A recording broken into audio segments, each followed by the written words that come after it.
महाकुंभ के सफल आयोजन पर लोकसभा में प्रधानमंत्री मोदी का संबोधन। कहा, पूरी दुनिया ने भारत का विराट रूप देखा, महाकुंभ से एकता का अमृत निकला है। देश के कोने कोने से करोड़ों लोग प्रयागराज में इकट्ठा हुए। नागपुर हिंसा पर महाराष्ट्र विधानसभा में बोले मुख्यमंत्री फडणवीस। कहा, औरंगजेब की कब्र पर चादर को लेकर फैली अफवाह की वजह से भड़की हिंसा। उपद्रवियों को दी चेतावनी। कहा, यह एक सुनियोजित हमला लगता है। कानून व्यवस्था अपने हाथ में लेने की इजाजत किसी को नहीं, बख्शे नहीं जाएंगे उपद्रवी। छत्रपति संभाजीनगर में औरंगजेब की कब्र के पास बढ़ाई गई सुरक्षा। 50 से ज्यादा पुलिसकर्मी तैनात। मेटल डिटेक्टर के जरिए कब्र पर पहुंचने वालों की जांच हो रही है। विधानसभा तक पहुंचा औरंगजेब की कब्र का मुद्दा। महाराष्ट्र विधानसभा परिसर के बाहर शिंदे गुट के विधायकों का प्रदर्शन। औरंगजेब की कब्र हटाने की मांग। पोस्टर बैनर लेकर विधानसभा के बाहर की नारेबाजी। नागपुर हिंसा की असल वजहों को पता लगाने में जुटी पुलिस। महाराष्ट्र के गृह राज्य मंत्री योगेशन कदम ने कहा, 47 लोगों की गिरफ्तारी के बाद जल्द सच्चाई आएगी सामने। फिलहाल नागपुर में काबू में हालात। नागपुर हिंसा पर बोले महाराष्ट्र की डिप्टी सीएम एकनाथ शिंदे। कहा, साजिश के तहत हुई हिंसा, दोषियों को बख्शा नहीं जाएगा। पुलिस पर हमला दुर्भाग्यपूर्ण। उद्धव गुट के शिवसेना सांसद संजय राउत का नागपुर हिंसा को लेकर बड़ा आरोप। कहा, फडणवीस सरकार के इशारे पर हुआ दंगा। औरंगजेब के नाम पर लोगों को भड़काने की कोशिश की जा रही है। महाराष्ट्र को किया जा रहा है बदनाम। नागपुर में कल देर शाम हुई हिंसा का सीसीटीवी वीडियो आया है सामने। लाठी डंडों के साथ गाड़ियों को तोड़फोड़ करते नजर आए उपद्रवी। फुटेज के आधार पर उपद्रवियों की पहचान जारी है। उपद्रवियों की एक एक करतूत सीसीटीवी कैमरे में कैद। कई वीडियो सामने आए। एक स्कूटी में आग लगाने की कोशिश करते भी नजर आए कुछ लोग। कई गाड़ियों में तोड़फोड़ भी करते नजर आए उपद्रवी। नागपुर में पथराव और आगजनी के बाद काबू में हालात। हिंसा के बाद 10 थाना क्षेत्रों में कर्फ्यू। शहर में धारा 163 लागू। कल महाल इलाके में हुआ था औरंगजेब की कब्र को हटाने की मांग को लेकर प्रदर्शन। देर शाम तक भड़की थी हिंसा। नागपुर हिंसा पर बीजेपी के प्रदेश अध्यक्ष चंद्रशेखर बावनकुले ने कहा, नागपुर हिंसा स्पष्ट रूप से साजिश का मामला। पहले नहीं देखी गई ऐसी हिंसा। सभी हिस्सों में शांति सुनिश्चित करने के लिए हर संभव प्रयास जारी है। स्थिति तनावपूर्ण लेकिन नियंत्रण में हालात। नागपुर के हंसापुरी में सर्राफा व्यापारियों के इलाकों में घरों और गाड़ियों को उपद्रवियों ने बनाया निशाना। सहमे स्थानीय लोगों ने हिंसा को लेकर सुनाई आपबीती। कहा, टारगेट कर हमारे दुकानों और वाहनों को निशाना बनाया गया। नागपुर में चिटनीस पार्क के आसपास के इलाकों में भी हिंसा हुई। महाल इलाके में भी पथराव और आगजनी। रात 8 बजे के बाद बिगड़े थे हालात। एक पक्ष ने किया पुलिस पर पथराव। नागपुर के हंसापुरी इलाके में दीवारों पर पथराव के निशान उपद्रवियों के तांडव की गवाही दे रहे हैं। बदमाशों ने कल घर के बाहर खड़ी दर्जनों बाइक को आग के हवाले कर दिया था। लोगों के मुताबिक मंदिर को भी नुकसान पहुंचाया गया। नागपुर हिंसा में डीसीपी निकेतन कदम गंभीर तौर पर जख्मी। उन पर कुल्हाड़ी से किया गया हमला। पथराव और आगजनी में डीसीपी समेत करीब 5 पुलिसकर्मी जख्मी हुए। 4 से 5 आम लोगों के भी घायल होने की खबर है। नागपुर हिंसा को लेकर समाजवादी पार्टी के नेता रामगोपाल यादव ने बीजेपी को घेरा। कहा, बीजेपी जो चाहती है देश में वही हो रहा है। शिवसेना उद्धव गुट से सांसद प्रियंका चतुर्वेदी ने नागपुर हिंसा पर महाराष्ट्र सरकार पर बोला हमला। कहा, हिंसा में सीएम और उनके मंत्री भी शामिल। पूरे मामले की न्यायिक जांच हो। हिंसा भड़काने वालों पर सख्त कार्रवाई जरूरी। कोल्हापुर मंदिर परिसर में हिंदूवादी कार्यकर्ताओं के साथ टी राजा ने की मीटिंग। कहा, नागपुर हिंसा के पीछे बड़ी साजिश। उपद्रवी चाहे जितने पथराव करें, महाराष्ट्र की धरती से औरंगजेब की कब्र उखाड़ कर ही दम लेंगे। आंध्र प्रदेश के एनटीआर में वाईएसआरसीपी और टीडीपी समर्थकों के बीच झड़प। पथराव में कई पुलिसकर्मी घायल। घायलों को अस्पताल में भर्ती करवाया गया। स्थिति को काबू में करने के लिए पुलिस बल तैनात। उपद्रवियों की पहचान करने में जुटी पुलिस। मणिपुर के चुराचांदपुर में जनजातीय नेता पर हमले के बाद लगा कर्फ्यू। हमार और जोमी समुदायों के बीच झड़प के बाद तनाव। कानून व्यवस्था बिगड़ने की आशंका को लेकर पुलिस अलर्ट पर। कांग्रेस सांसद सोनिया गांधी ने राज्यसभा में उठाया मनरेगा का मुद्दा। बजट आवंटन में कमी पर जताई चिंता। न्यूनतम मजदूरी 400 रुपए प्रतिदिन और कार्य दिवस की संख्या 100 से बढ़ाकर 150 करने की मांग। राज्य कर्मियों के लिए पुराना पेंशन स्कीम लागू करने की मांग को लेकर बिहार विधानसभा परिसर में महागठबंधन के विधायकों का धरना प्रदर्शन। लॉ एंड ऑर्डर के मुद्दे पर भी नीतीश सरकार पर विपक्ष का हमला। बिहार विधानसभा में आज भी विपक्ष का जबरदस्त हंगामा। शिक्षा विभाग के सवाल पर आरजेडी विधायकों ने सरकार को घेरा। हंगामा करते हुए वेल में पहुंचे विपक्षी विधायक। आरजेडी विधायकों के हंगामे पर सीएम नीतीश ने दिया जवाब। बड़े प्राइवेट स्कूलों में कमजोर वर्ग के छात्रों का नामांकन नहीं होने के सवाल पर भी कहा, शिक्षा मंत्री और शिक्षा विभाग के बड़े अधिकारी को पूरे मामले की जांच के लिए कहा गया है। कमजोर वर्ग के छात्रों के हितों का ध्यान रखा जाएगा।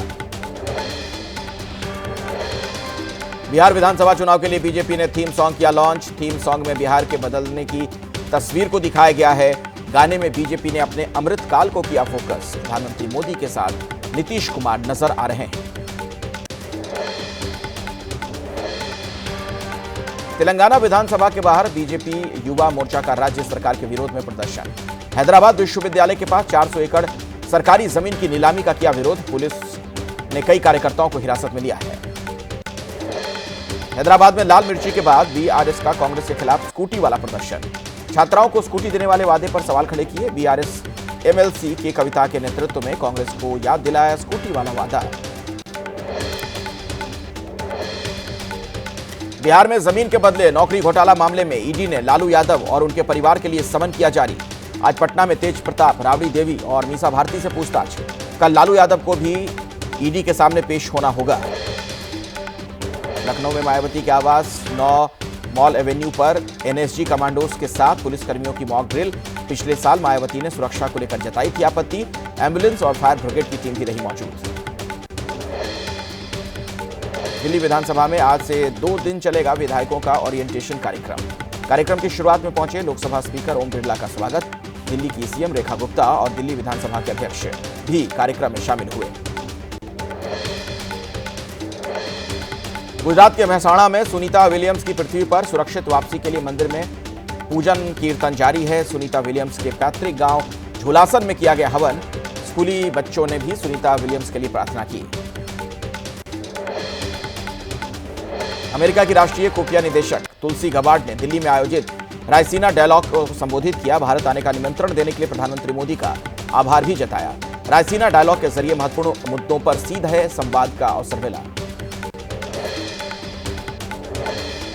तुलसी गबार्ड और पीएम के बीच रणनीतिक संबंधों को आगे बढ़ाने पर चर्चा हुई, जिसके बाद प्रधानमंत्री ने कहा दोनों देश आतंकवाद से निपटने और समुद्री साइबर सुरक्षा सहयोग बढ़ाने के लिए प्रतिबद्ध हैं। रायसीना डायलॉग में बोले न्यूजीलैंड के प्रधानमंत्री क्रिस्टोफर लक्सन। 200 साल के साथ रहते हैं न्यूजीलैंड और भारत के लोग, जैसे पहले थे वैसे आज भी हैं। न्यूजीलैंड के प्रधानमंत्री क्रिस्टोफर लक्सन के भारत दौरा 5 दिवसीय दौरे के तीसरे दिन आज बीजेपी अध्यक्ष और केंद्रीय स्वास्थ्य मंत्री जेपी नड्डा से करेंगे मुलाकात। न्यूजीलैंड के प्रधानमंत्री का पद संभालने के बाद लक्सन का पहला दौरा। पीएम मोदी के साथ दिल्ली के गुरुद्वारा रकाबगंज साहिब पहुंचे पीएम लक्सन। गुरुद्वारा साहिब में टेका मत्था। बिहार के मुंगेर में बंधक आरोपी को छुड़ाने गई पुलिस टीम पर हमला। 3 पुलिसकर्मी घायल, एक की हालत गंभीर। मोबाइल चुराने के आरोप में लोगों ने बनाया था बंधक। बिहार के किशनगंज में एसएसबी जवानों को बंधक बनाकर मारपीट। 4 जवान घायल, स्थानीय पुलिस ने किसी तरह जवानों को छुड़वाया। समाजवादी पार्टी प्रमुख अखिलेश यादव ने लखनऊ की इफ्तार पार्टी में हुए शामिल। एसपी नेता फखरुल हसन चांद ने रखा था इफ्तार। कई धर्मों के गुरु भी इसमें शामिल हुए। इफ्तार पार्टी में शामिल हुई पश्चिम बंगाल की सीएम ममता बनर्जी। सवाल उठाने वालों से कहा, इफ्तार के साथ दुर्गा पूजा में भी शामिल होती हूं, सभी धर्मों के आयोजनों में हिस्सा लेती हूं। कांग्रेस अध्यक्ष खड़गे ने आज बुलाई बैठक, पार्टी के महासचिवों और प्रभारियों की मीटिंग। लोकसभा में विपक्ष के नेता राहुल गांधी भी शामिल होंगे। जम्मू कश्मीर के डोडा में भारतीय सेना ने चलाया पौधारोपण अभियान। स्वच्छता का संदेश देते हुए जगह जगह पौधे लगाए गए। लोगों से बढ़ चढ़कर पेड़ लगाने की अपील की गई। राजस्थान के उदयपुर में घड़ी के शोरूम में लगी भीषण आग। बाजार में चारों तरफ फैला धुआं। फायर ब्रिगेड की कई गाड़ियों ने आग पर काबू पाया। शोरूम में लाखों की घड़ियां जलकर खाक। जालंधर में इन्फ्लुएंसर के घर ग्रेनेड फेंकने के मामले में गिरफ्तार आरोपी ने पुलिस पर फायरिंग कर दी। भागने का किया प्रयास। जवाबी कार्रवाई में पुलिस की गोली से आरोपी घायल। कल यमुनानगर से हुई थी गिरफ्तारी।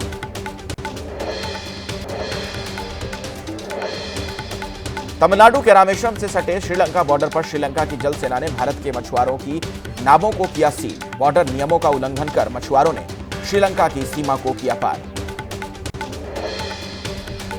यूपी के बलिया में नाबालिग छात्रा से दुष्कर्म का आरोपी स्कूल प्रबंधक गिरफ्तार। समाजवादी पार्टी शिक्षक सभा का उपाध्यक्ष बताया जा रहा है आरोपी। परिजनों की शिकायत पर पुलिस ने गिरफ्तार कर जेल भेजा। श्रीगंगानगर में भारत पाक सीमा पर पाकिस्तानी महिला अरेस्ट। बीएसएफ ने हमरा नाम की महिला को किया अरेस्ट। महिला के पास मिला मोबाइल। एजेंसियां पूछताछ कर रही हैं। गुजरात के द्वारिका में 5 बांग्लादेशी महिलाएं गिरफ्तार। महिलाओं के पास नहीं मिली कोई वैध दस्तावेज।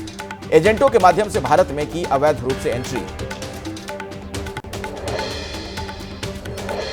छत्तीसगढ़ के बीजापुर में 19 नक्सलियों ने किया सरेंडर। आत्मसमर्पण करने वाले नक्सलियों में 29 लाख के 10 इनामी भी शामिल। सभी को दी गई है 25-25 हजार रुपए प्रोत्साहन राशि। दिल्ली के द्वारका इलाके में बदमाशों से पुलिस की मुठभेड़। काला जठेड़ी गैंग के 2 शूटर पुलिस की गोली से घायल। पुलिस से बचकर भाग रहे थे बदमाश। बिहार के हवेली खड़गपुर में पुलिस टीम पर हमला। पत्थरबाजी में 3 पुलिस जवान घायल। बंधक बनाए गए युवक को छुड़ाने के लिए मौके पर पहुंची थी पुलिस। ग्रामीणों ने किया पुलिस टीम पर हमला। बिहार के मुंगेर में एएसआई की हत्या मामले में कार्रवाई। थानाध्यक्ष चंदन कुमार, सिपाही दीपक, ड्राइवर परमानंद और ओडी इंचार्ज निलंबित। फरार आरोपियों की गिरफ्तारी के लिए दबिश जारी है। अहमदाबाद के पालड़ी इलाके में गुजरात एटीएस और डीआरआई की रेड। स्टॉक ब्रोकर के बंद पड़े फ्लैट में मिला 90 से 100 किलो सोना। बरामद सोने की कीमत करीब 83 करोड़ रुपए।